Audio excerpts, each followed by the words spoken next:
How's it going, everyone? Jimmy here for this week's Tackle Talk Thursday. We're going to be talking about slip versus fixed bobbers. Kind of real quick, I'm just going to give a breakdown of how the slip floats work. This is our perch float rig that we sell here in the store. And as you can see, when the rig's out, here's my hook in this hand. The bobber is going to be like that. And then when you go to cast, the bobber is going to slide down. And then when it hits the water, that bobber will go up to the stop I have here. And you can slide that stop up or down the line to adjust the depth on that. So kind of the benefits of the slip bobber, I have two main ones that come to my mind. Benefit number one is going to be you can fish a lot deeper water with them.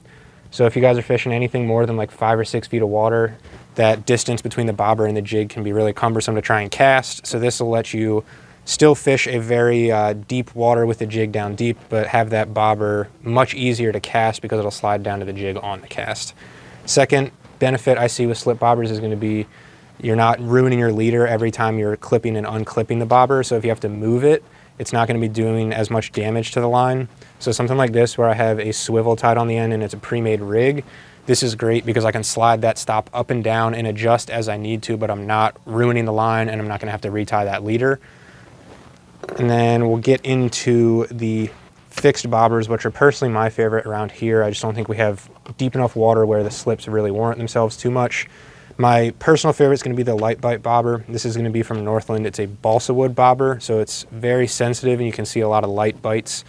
And then another one I have here is going to be the Mr. Cropper rattle and pair.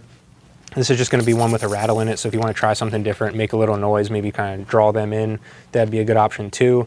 But yeah, you guys have probably all seen how these work. You got the little spring on top, push it down, there'll be a little hook. I usually wrap my line twice around there and then let it go. And then if you need to adjust, you can just kind of undo it and redo it, but it does mess your leader up a little bit. Some things to put under these bobbers, especially as the yellow perch are coming into the shallows.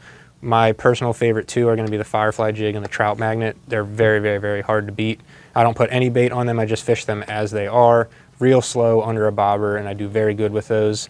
You could also go with something like just a standard shad dart. You could throw a minnow on that if you want to also.